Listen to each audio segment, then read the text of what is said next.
আগামীকালের দৈনিক রাশিফল নিয়ে বিস্তারিত আলোচনা করব ১২টি রাশির ভালো এবং মন্দ নিয়ে। এটা অতি পরিচিত প্রোগ্রাম। প্রত্যেকটা দিন আমি দৈনিক রাশিফল নিয়ে আলোচনা করি আপনাদের অ্যালার্ট করার জন্য।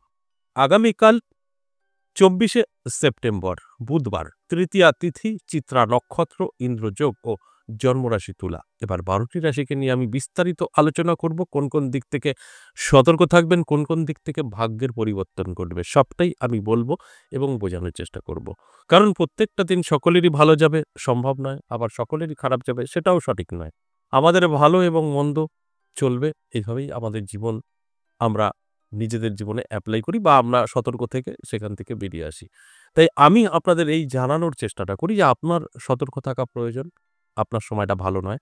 আর আপনার এখন ঝাঁপিয়ে পড়া প্রয়োজন, আপনার সময়টা ভালো। এটা আমার জানানোর কাজ। আমি সেটাই করি। আপনারা অনেকেই যদি মনে করেন বা যেটা আপনারা ভাবেন সেটাই বলি যে আমার রাশি বলল উনি, ভালো কিছু বললাম, বাস এটা আমার প্রাপ্য, আমি পেয়ে গেছি। কিন্তু এরকমটা নয়। আপনার ভালো সময় আমি জানানোর চেষ্টা করলাম যে এই হতে পারে। এরপরে দায়িত্ব কিন্তু আপনার। আপনি যদি মনে করেন যে উনি আমার রাশি বলল ভালো সময়, তাহলে চোখ কান খোলা রাখতে হবে, আমাদের চেষ্টা করতে হবে। তাহলে আপনি সাকসেস। আর যদি আপনি মনে করেন উনি বলল আমার রাশি ভীষণ ভালো সময়, তাহলে তো আমার আজ কর্ম করবই না। সব বসে পাবো। তাহলে আপনি ভুল, রং, কিচ্ছু হবে না। কারণ সময় শুধু আপনার ভালো মন্দ হতে পারে। আপনার কর্মটা কিন্তু করতেই হবে। যে কারণে আমি একটা কথা প্রত্যেকটা আলোচনায় বলি, আপনার সময় যতই খারাপ থাকুক না কেন, এই আলোচনায় কিছু না কিছু খারাপ তো অবশ্যই আছে কিছু রাশির। সেক্ষেত্রে তারা কিন্তু তাদের খারাপটা আটকাতে পারবে। আপনি যখন জানতে পারবেন আপনার কিছু খারাপ হতে চলেছে, সেটা আপনি আটকাতে পারবেন, এটা সম্ভব। আগে থেকে জানার ফায়দা এটাই। আপনি সতর্ক থাকতে পারবেন। আর তাহলে কি হবে? আপনি সেফ থাকতে পারবেন। এটাই আমার উদ্দেশ্য, যে আপনাদের আগে থেকে সতর্ক করা। অবশ্যই আলোচনা থাকবে, আলোচনা করব। তার আগে আমার সাথে কিভাবে যোগাযোগ করবেন সেই বিষয়টা একটু বলে নিই। নমস্কার, জয় মা কামাখ্যা, জয় মা তারা। যারা ভীষণভাবে বিপদে আছেন, নানা দিক থেকে আপনাদের চেপে ধরেছে, বিশেষ করে শত্রু, বর্তমানে আমাদের শত্রু আমাদের সবকিছু শেষ করে দেয়। শত্রু আপনার কর্মবন্ধন করে রেখেছে এবং আপনার বিবাহ বন্ধন করে রেখেছে, গর্ভ বন্ধন করে রেখেছে। সমস্ত দিক থেকে আপনাকে নাজেহাল করে ফেলেছে। আপনার বাস্তু খারাপ করে রেখেছে। আপনাকে বান মেরে বিছানায় ফেলে দিয়েছে। আপনি কি করবেন বুঝতে পারছেন না। বহু জায়গায় গিয়ে ঠকেছেন। সাক্ষাৎ করতে পারেন। দুভাবে যারা দূরে আছেন তারাও পারবেন, যেটা এতদিন ছিল না। অনলাইন বন্ধ ছিল, এখন কিন্তু চালু আছে। কারণ আমরা তন্ত্র মতে আপনাদের যেকোনো সমস্যার সমাধান করে থাকি। আর তন্ত্র দূর থেকেই সম্ভব। তন্ত্রে কারোর আসতে হয় না, কিছু খাওয়াতে হয় না, কিছু পড়তে হয় না। তন্ত্র এমনই একটা জিনিস। এটা সবকিছু আমরা চালানের মাধ্যমে করে থাকি। এটা দুটো মতেই হয়। সুলেমানি মতে হয়, আরেকটা আমাদের অঘোরতন্ত্র মতে হয়। কারণ আমি অঘোরই। তাই আমাদের দুটো দিক থেকে আপনাদের যত বড় সমস্যা হোক না কেন সেখান থেকে বার করে আনার চেষ্টা করি। আমাদের জিন চালান এবং বেতাল চালান দিয়ে কাজ করে থাকি। তাই দূরে আছেন তার জন্য যেটা টেনশন এতদিন ছিল যে দূর থেকে হয়তো আমার হবে না। এখন সবকিছু সম্ভব। যদি মনে হয় আপনি বিপদে আছেন, যেকোনো বিপদে আছেন, সেক্ষেত্রে বলব অবশ্যই WhatsApp নাম্বারটা সেভ করে নিন। WhatsApp এ আপনি ভয়েস বা মেসেজ করুন। আমাদের কিছু প্রসেস আছে, সেটা পাঠানো হবে, কমপ্লিট করবেন। ২৪ ঘন্টার মধ্যে কল করা হবে। আর যারা সরাসরি আসতে চাইছেন তারাপীঠ এবং বীরনগর, তাদের ক্ষেত্রে বলব WhatsApp নাম্বার একদম আপনি দেখবেন না এবং আপনি সেভ করবেন না। কলিং নাম্বার আছে, সেটা ফলো করুন। কল করুন, আপনাকে সম্পূর্ণ গাইড করে নেবে এবং কল করে আগে থেকে নাম লেখাতে হবে। আপনি চলে আসবেন, দেখা হবে তা কিন্তু নয়। আগে থেকে নাম লেখাতে হবে এবং নাম লেখাতে কোনো খরচা নেই। এসে আপনাকে ফিস দিতে হবে। তবে কনফার্ম হলে তবেই লেখাবেন। ওই ইচ্ছা হলো লেখালাম, আসবেন না, এই কাজটা করবেন না। কারণ আপনার জন্য আরেকজন সেই সুযোগটা পাবে না। কারণ সবকিছু তো আনলিমিটেড না, লিমিট আছে। তাই আপনাকে হিসাবে রাখা হলো আপনি আসবেন না, সেই জায়গাটায় আরেকজন আসতে পারত। তাই কনফার্ম হয়ে নামটা লিখিয়ে নেবেন এবং কলিং নাম্বারে যে কথা বলবে সে আপনাকে সম্পূর্ণ গাইড করে নেবে। হয়তো আপনার কলটা রিসিভ করতে পারেনি, পরবর্তী সময়ে আবার কলটা উনিই ব্যাক করে নেবে। তাই আপনার কিন্তু যারা সরাসরি আসতে চাইছেন, কলিং নাম্বারটাই সেভ করবেন। WhatsApp এ আসবেন না, এটা অনুরোধ। আর যারা অনলাইন কাজ করাতে চাইছেন তারা WhatsApp এ অবশ্যই আসতে হবে। এবার কোথায় আসবেন সেটা বলি, যারা সরাসরি আসবেন। যেটা আমার নিজের মন্দির ১০ মহাবিদ্যা কালীবাড়ি এবং কৃষ্ণ কালী মায়ের মন্দির, এটা নদিয়া, বীরনগর। এখানে সপ্তাহে ৩ দিন পেয়ে যাবেন, সোমবার, মঙ্গলবার, বুধবার। এটা আবার লক্ষ্মী পুজোর পর থেকে চালু হবে। এই মুহূর্তে বন্ধ আছে। আর তারাপীঠ পাবেন ইংরেজি মাসের শুরু এবং শেষ। এটাও আপনি কল করে জেনে নেবেন তারিখ এবং কোথায় সেটা আপনাকে সম্পূর্ণ গাইড করে নেবে।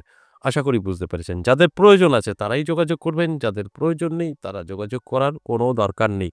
প্রোগ্রাম দেখছেন, ঠিক আছে, ভালো থাকবেন এবং কিছু টিপস আমার চ্যানেলে দেওয়া থাকে সেগুলো করবেন, আরও ভালো থাকবেন।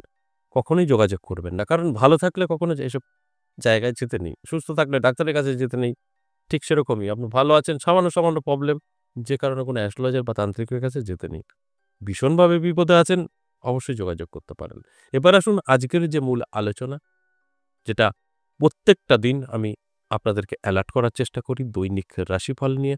রাশি ধরে বলব মেষ থেকে মিন কি হতে পারে, কোন দিক থেকে সতর্ক থাকতে পারবেন, তাহলে সেফ থাকবেন, সবটাই আমি বোঝানোর চেষ্টা করব। মেষ রাশির ক্ষেত্রে বলব আপনার কিন্তু আ ভালো এবং মন্দ উভয়ই থাকছে আগামীকাল। অর্থাৎ আপনার উপরে নির্ভর করবে আগামীকাল দিনটি আপনি কিরকমভাবে কাটাবেন।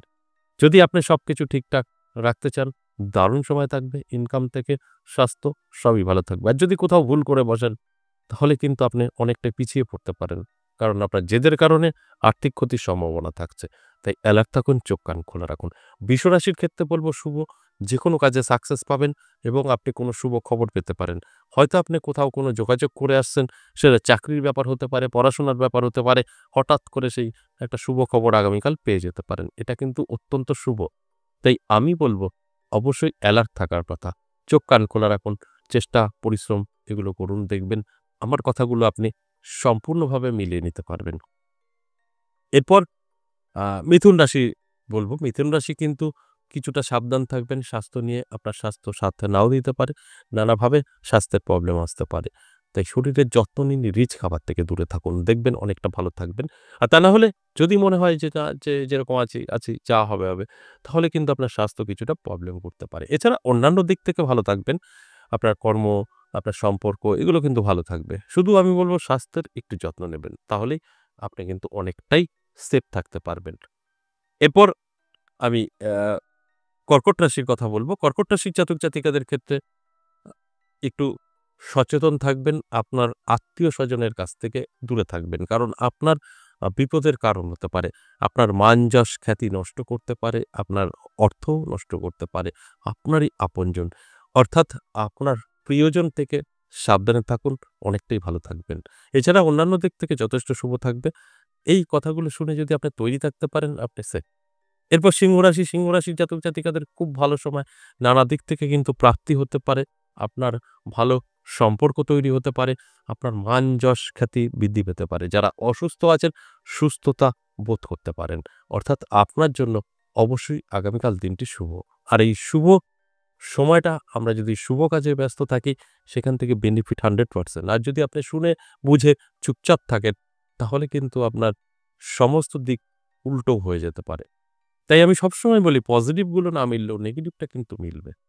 এরপর কন্যা রাশি। কন্যা রাশির জাতক-জাতিকাদের অনেকটা সাবধানে থাকতে হবে। কোন দিক থেকে? অবশ্যই যারা ব্যবসা করছেন তাদের দিক থেকে। ব্যবসায় ক্ষতির সম্ভাবনা এবং লসও হতে পারে। একটু সতর্ক থাকুন, চোখ কান খোলা রাখুন। আপনার বিশ্বাস যাকে করেন, আপনার বিশ্বস্ত লোক আপনার সঙ্গে অবশ্যই খারাপ ব্যবহার করতে পারে। ব্যবসা ক্ষেত্রে যারা আছেন তাদের জন্য। যারা সার্ভিস করছেন তাদের জন্য কিন্তু যথেষ্ট শুভ। তাদের নিয়ে আমি কিছু বলছি না। তাদের জন্য আগামীকাল দিনটি ভালো। তুলা রাশির ক্ষেত্রে বলব, অবশ্যই আপনার সময়টা যথেষ্ট পজিটিভ এবং শুভ থাকছে। যেকোনো কাজে সাকসেস পাবেন। আপনার যদি কোনো ইচ্ছা বা শখ, আশা থেকে থাকে, চেষ্টা করুন। 100% পূরণ করতে পারবেন। কারণ সময়টা আপনার অত্যন্ত শুভ আছে। আর এই শুভ সময়ে আমরা শুভ কাজ করলে সেখান থেকে বেনিফিট 100% পাই। তাই আমি বলব অ্যালার্ট থাকুন, চোখ কান খোলা রাখুন এবং শুভ কাজে ব্যস্ত থাকুন। বৃশ্চিক রাশির জাতক-জাতিকাদের যথেষ্ট ভালো সময় থাকছে। আপনার যেকোনো কাজে সাকসেস পাবেন এবং আপনার আটকে থাকা কাজ ক্লিয়ার হবে। যারা ব্যবসা করছেন, ব্যবসায় কিন্তু ওদিকে লাভ হতে পারে।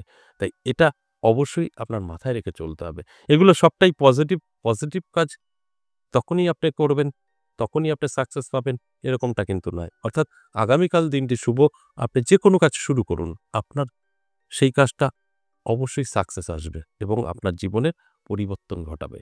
অ্যালার্ট থাকার জন্য কিন্তু এই আলোচনা। এরপর ধনুরাশি। ধনুরাশির জাতক-জাতিকাদের কিন্তু নানা দিক থেকে প্রাপ্তি করতে পারে। কারণ আপনার প্রাপ্তিযোগ তৈরি হয়েছে। অর্থ এসে ধরা দিতে পারে এবং আপনি প্রচুর টাকার মালিকও হয়ে যেতে পারেন হঠাৎ করেই। এর জন্য কি করতে হবে? অ্যালার্ট থাকতে হবে, চোখ কান খোলা রাখতে হবে এবং অবশ্যই ভাগ্য পরীক্ষা করতে হবে। এরপর আমি বলব মকর রাশির জাতক-জাতিকাদের ক্ষেত্রে একটু সাবধান থাকবেন। আপনার স্বাস্থ্য কিছুটা আপনার সময় নষ্ট করতে পারে, কিছু অর্থও নষ্ট করতে পারে। কারণ স্বাস্থ্যের যত্ন নিতে হবে। যারা অসুস্থ তাদের জন্য বলব অনেকটাই সাবধান থাকুন। এরপর কুম্ভ রাশির জাতক-জাতিকাদের যথেষ্ট ভালো সময়, শুভ সময়। তবে আ ফ্যামিলি বিবাদ হওয়ার একটা সম্ভাবনা আছে। যদি আপনি বিবাহিত হয়ে থাকেন, স্বামী-স্ত্রীর সঙ্গেও একটা সমস্যা, অশান্তি সৃষ্টি হতে পারে। এটা আপনার কন্ট্রোলে রাখতে হবে।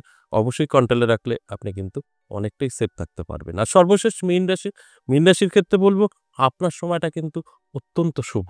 আপনার প্রাপ্তিও ঘটতে পারে। নানা দিক থেকে কিন্তু সুযোগ এসে আপনার হাতে ধরা দিতে পারে। এটা অত্যন্ত শুভ। এই শুভ সময়টা একটু ব্যস্ত থাকুন শুভ কাজে।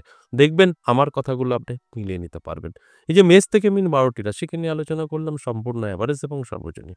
এক্ষেত্রে কিন্তু আমি বলতে পারব না যে সকলের ধরে মিলবে। এটা গ্রহ নক্ষত্রের উপরে নির্ভর করবে। আশা করি বুঝতে পেরেছেন। আজ এ পর্যন্তই। আবারও আসবো নেক্সট ভিডিও নিয়ে। ততক্ষণ ভালো থাকুন। নমস্কার।